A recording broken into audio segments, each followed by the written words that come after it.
Doutor, estamos no setembro, né? Começando o mês de setembro, e a gente fala da questão do suicídio, né? O Setembro Amarelo é o mês que marca justamente essa luta, né, de prevenção ao suicídio. Inclusive, eu deixo aqui para as pessoas, visitem o site setembroamarelo.com. Lá tem alguns dados importantes, são registrados no Brasil cerca de 12 mil suicídios todos os anos aqui no Brasil, e 1 milhão no mundo, né? É uma triste realidade.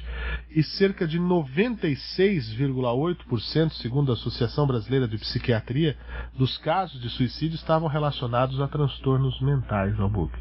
Em primeiro lugar, a depressão.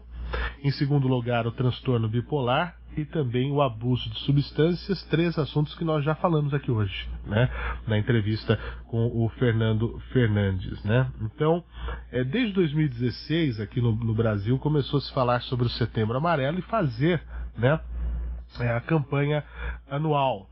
Em 2017, o Conselho Federal de Medicina e a Associação Brasileira de Psiquiatria criaram as diretrizes para a participação e divulgação dessa campanha, né, para orientar toda a sociedade em relação a isso. Inclusive, se você entrar depois, você que nos acompanha aqui pela internet, né, lá tem o material da campanha desse ano, né, para mídias sociais, tem inclusive os posts para você fazer nas suas redes, né, modelo de camiseta, uma carta aos pais em relação a uma questão muito grave, que é a da automutilação. Muitos adolescentes estão passando por essa fase, enfim, e que pode culminar no suicídio. E lembrando que o Dia Mundial é o dia 10 de setembro, a gente pode até, Albuquerque, fazer um programa especial sobre isso, né, uma quinta. 10 de setembro, a gente pode até, Albuquerque, fazer um programa especial sobre isso, né, uma quinta-feira, 10 de setembro, até não sei se o próprio Dr. Fernando, se tem alguém para indicar que possa falar com a gente, né,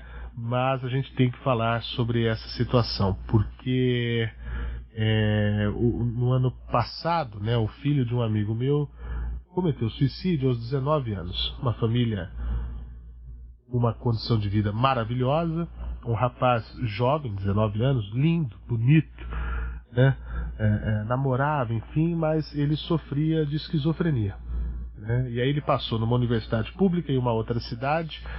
E mesmo assim a família falou assim, não, vai ser bom para ele fazer a faculdade, mas vamos ficar de olho, porque ele pode ter a gente se preocupa que ele possa tentar algo, né, fora de casa, longe de casa e tal. E veja que coisa, né, durante esse período que ele ficou na universidade foi tudo maravilhoso. Ele cometeu suicídio quando estava na casa dele, no prédio da casa dele, dentro de casa, na família, né, quando estava bem próximo da família. E foi uma cena lastimável para quem estava lá, os irmãos, enfim, o pai, a mãe, meus queridos amigos. E aí eu vi um pai destroçado dizendo assim, nós fizemos tudo e achávamos que ele ia fazer qualquer coisa longe da gente, mas não. Num momento ele estava aqui na cidade, passando, foi no mês de férias inclusive, ele acabou chegando de uma festa, cumprimentou o porteiro, entrou no elevador e subiu direto para casa de máquina, sei lá o que fez, e pulou do prédio, gente. É um assunto que nós temos que falar, né? Aqui nós temos o nosso querido amigo Fagner Alexandre, que participa do nosso programa diariamente. Inclusive ele diz aqui, eu de maneira muito lisonjeira agradeço o carinho, dizendo que nós temos ajudado ele muito, porque a esposa dele se suicidou, né? A esposa dele cometeu suicídio. E ele diz aqui, um monte de gente falando groselha. A minha esposa cometeu suicídio e ela tinha estudo, ótima condição financeira e pais maravilhosos. Fiz todo esse preâmbulo aqui, doutor, porque é uma coisa que não escolhe, né? Não, absolutamente não. É indiferente a você estar com dinheiro, você não estar com dinheiro, você ter estudo, você não ter estudo.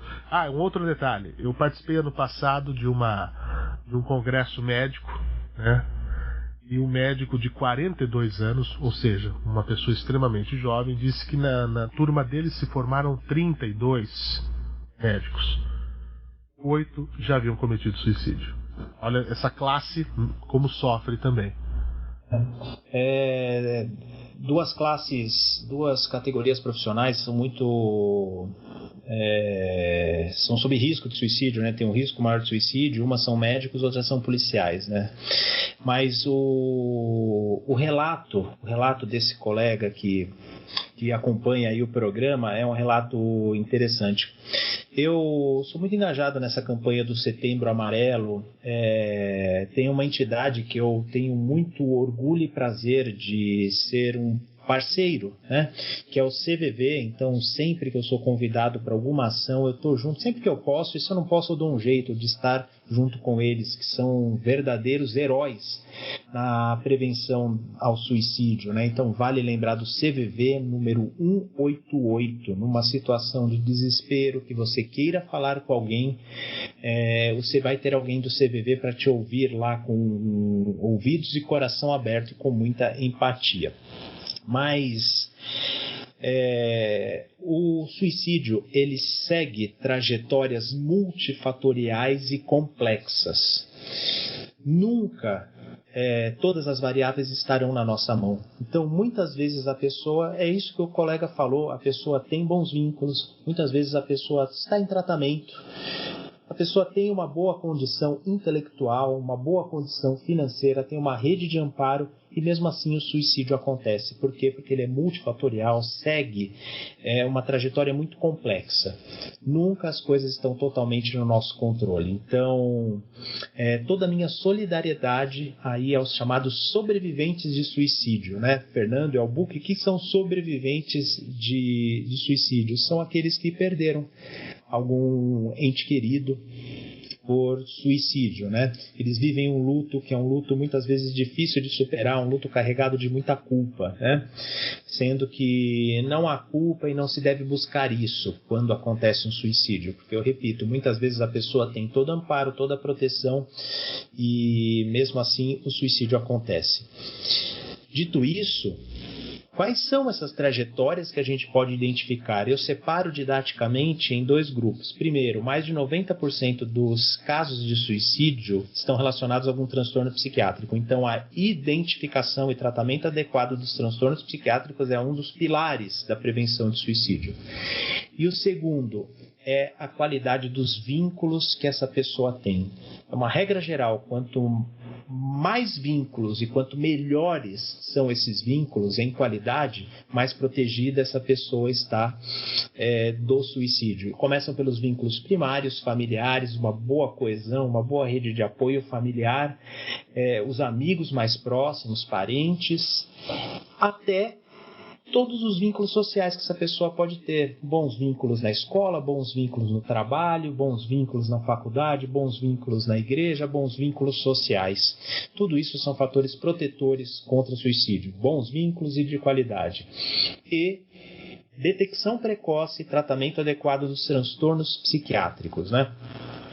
Esses são os dois grandes pilares que didaticamente dá para a gente separar e aprender de uma maneira muito simples, né, o que previne suicídio, né, e que são fatores de risco. O contrário disso são fatores de risco. Doenças psiquiátricas não detectadas ou não tratadas, sobretudo depressão, a primeira disparado, mas também transtorno bipolar, esquizofrenia e abuso de substâncias. E o segundo fator de risco, a ausência de vínculos. Então, uma pessoa solteira, solitária, sem emprego, sem amigos, vive sozinha, tudo isso são fatores de risco para suicídio. E uma série de outros, mas eu acho que começando por esses a gente já consegue identificar, às vezes não é fácil, mas a gente consegue identificar pessoas que possam estar em risco ao nosso redor. Mas como o próprio Fernando falou, não tem cara e muitas vezes foge dessa regra, o que torna, né, alguns casos de suicídio um tanto quanto impactantes e que deixam as pessoas perplexas, como esse nosso ouvinte aí que mandou o recado. Toda a minha solidariedade a ele. Sabe, Fernando, uma vez eu dei uma palestra, como eu sempre faço no mês. Aliás, vocês foram os primeiros esse ano, né? Às 2h40 da manhã eu estou falando sobre a campanha, então vocês foram os primeiros desse ano no mês de setembro. Eu dou muitas palestras em setembro e numa das minhas palestras no evento, logo em seguida, eu ouvi relato de sobreviventes de suicídio, né? O senhor Ivo, a senhora Terezinha Máximo, se eles ouvirem, né, essa entrevista que eu estou dando aqui, a minha solidariedade, meu alô para eles. Eu ouvi palestra deles e eu prometi para mim mesmo que eu nunca mais ia falar sobre prevenção de suicídio sem lembrar dos sobreviventes de suicídio. É um assunto muito sério. Estou à disposição de vocês sempre que vocês quiserem abordar esse tema, porque é uma profissão de fé minha. Além de ser uma profissão de fato, é uma profissão de fé minha a prevenção de suicídio.